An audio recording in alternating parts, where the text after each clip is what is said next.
Ladies and gentlemen, boys and girls, children of all ages, welcome to another episode of the most offensive podcast ever. I'm Slimmy V, and today I am going to be talking about Biden pushing a door-to-door vaccine campaign.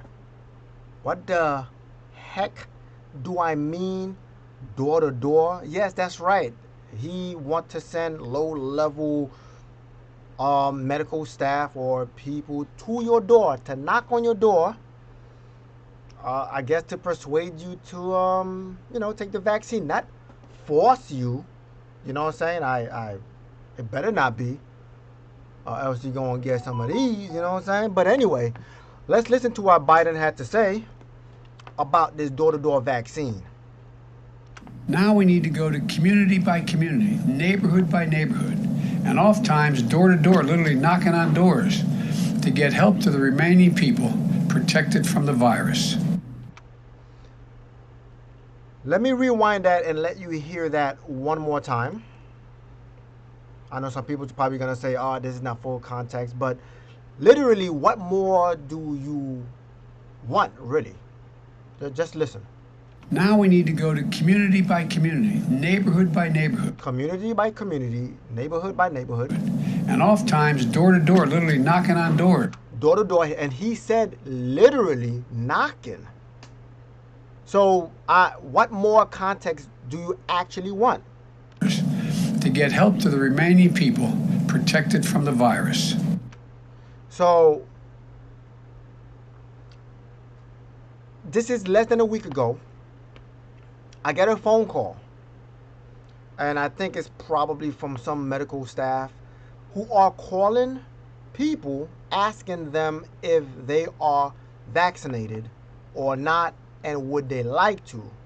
I gave them my answer and I said, thank you for calling, but this is my private business. I do not want to even let you know whether I'm vaccinated or not.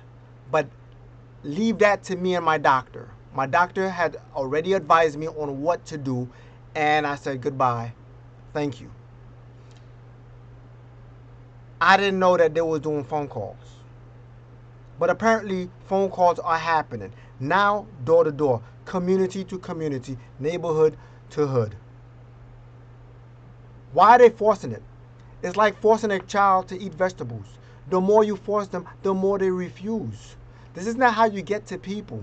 I think what you do is stop politicizing it like y'all did during the Trump administration. Y'all politicized this whole COVID-19 thing to the point that when the vaccine came out and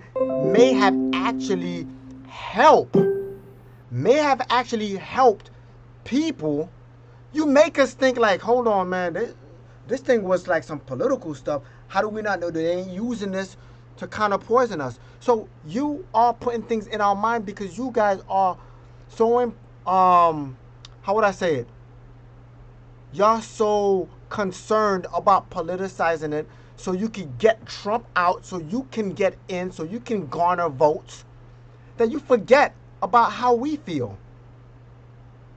Okay, so yes, black people have been used before by certain vaccines, okay? So I don't want to hear none of that, and what I'm saying about this is seek your doctor. Talk to your doctor first before anybody come and stick a needle in you. Chances are you might be immunocompromised.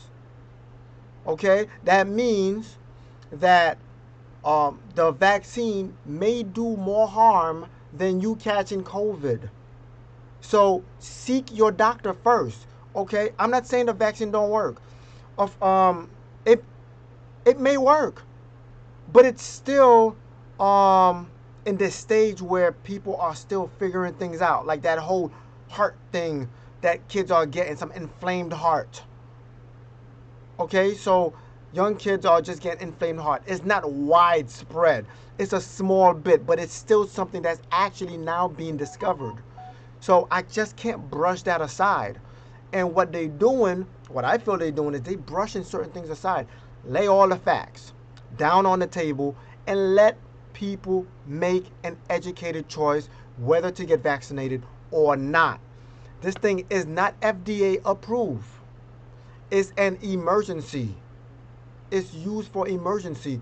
So lay all of that. Lay all the facts. Stop bamboozling everyone and tricking everybody and just taking a shot. Stop offering juniors cheesecake for them to take a shot. Stop offering them good seats at a baseball game in order for them to take the shot. Stop offering them, lotto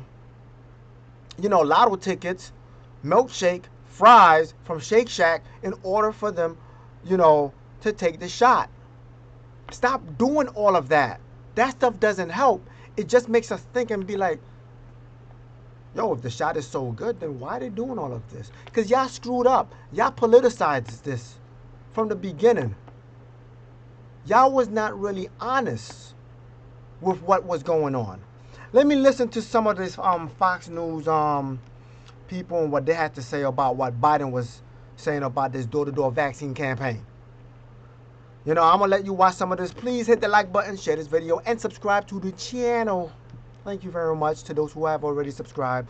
Appreciate each and every single one of you.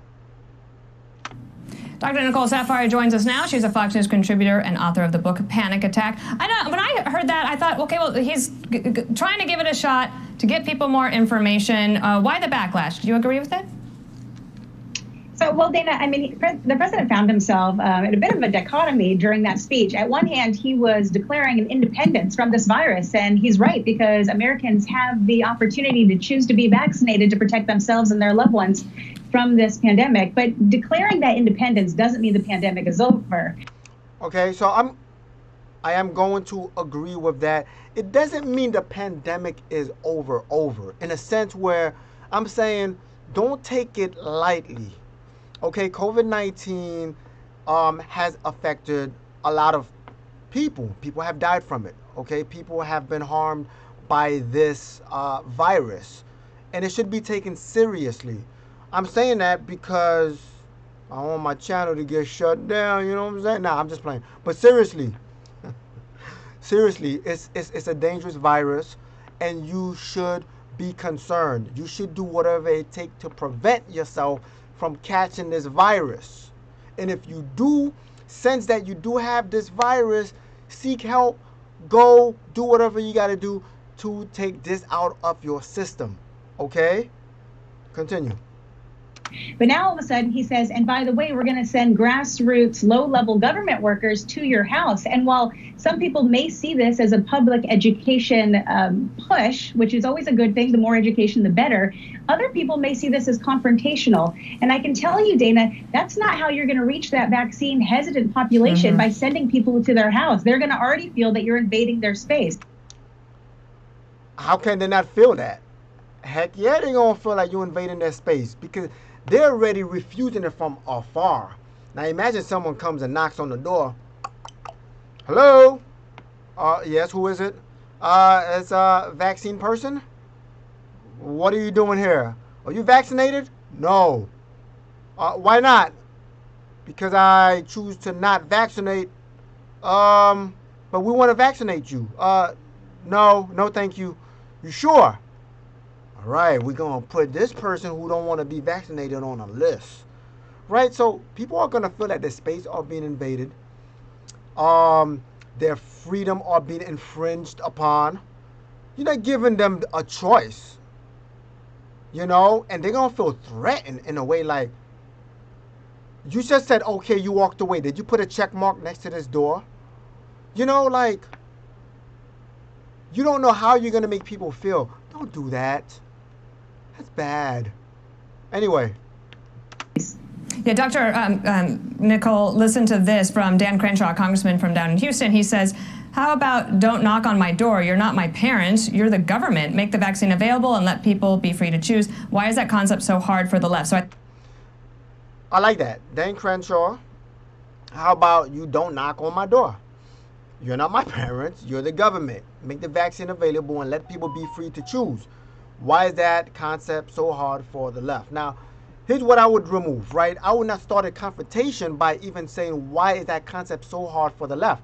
What I would just say, I would leave the left out and say, why is that concept so hard? Because there are, believe it or not, there are some liberals, some leftists who actually feel like, yeah, this should be a choice. Like, don't force people, because there are a lot of people from the left are jumping and being red pilled. They jumping to the right. Okay, so let's not kind of throw that on the left, because there are many left that's actually, I know a lot of left that's like, yeah, this thing should be a choice. I don't think you should force people. I know many of them. So I agree with the whole thing except for that little part right there. I think that's one of the things you were saying. I also noted today that in the Washington Post, it said in Maryland, 100 people died of COVID in June in Maryland. Did they die from COVID, or they died with COVID? Because remember, the scarf lady, what's her name, Dr. Burks, had said we're being a little bit liberal with how we count the COVID deaths, because they are mixing up those who died with COVID and those who died from COVID. And there was not any discrepancy or any difference between dying from and dying with. So if you died in a car crash and you somehow had COVID, they would list it as you dying with COVID or from COVID. That would be put in the same list as if you died from COVID. So you got to be careful with that. Okay? Hey, memory serves me well. I remember that perfectly well, Dr. Burke's scarf lady. And 100% of them were unvaccinated. And that was one of the things that the president was trying to say yesterday, I suppose. Well, and that's not just Maryland. That's many states across the country, and other countries are seeing that as well. Yes, the deaths that are still occurring from SARS-CoV-2 tend to be those that are unvaccinated. So the best way to protect people is to get vaccinated. But again, this is a freedom of choice, and that is what is very important. It goes to the core of our country. When you turn on other media outlets, you actually hear people calling for requiring them and mandates. And if you can't declare independence and the freedom to choose vaccination and then require them as well and say we're going to be sending government officials, these are conversations that need to be had between physicians and patients and not by low-level grassroots people knocking on doors. I agree. You cannot say, oh, yeah, you choose to, make your choice as to whether you want to be vaccinated or not. And in the next sentence, or literally the next word, oh yeah, by the way, we'll be sending people to your door. Or the job or the institution, corporation, company that you work for are mandating that you get vaccinated in order to get money, to get paid, to work. Like, this is dangerous territory. It feels like we are living in a communist state, so a dictatorship.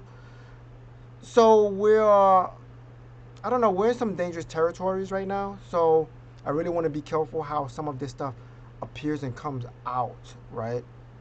So that's why I'm speaking like that. Okay, so they got to be careful with the wording. How do you approach a group of people that are hesitant? Again, lay out all the facts. Number one question, does hydroxychloroquine works? Okay? What are the real studies on it? These are questions I'm asking. I'm not saying it works or it don't work. Okay? So please don't ban me. Okay? This vaccine, do I really want to put something in my arm that I can't take out? What is it really doing? Okay? I want to know. And why hasn't it been FDA approved? Why is it only for emergency use? Why? So those are questions I feel like we should be able to ask, and you should not put a label on my video for asking. I'm gonna look in the bottom to see if there's a label. Let me know. Comment if you see a label on my video. Anyway, I just wanted to share this video and share my comments on this with you. What do you think? Comment below. Subscribe to the channel. Hit the like button. And if you are not,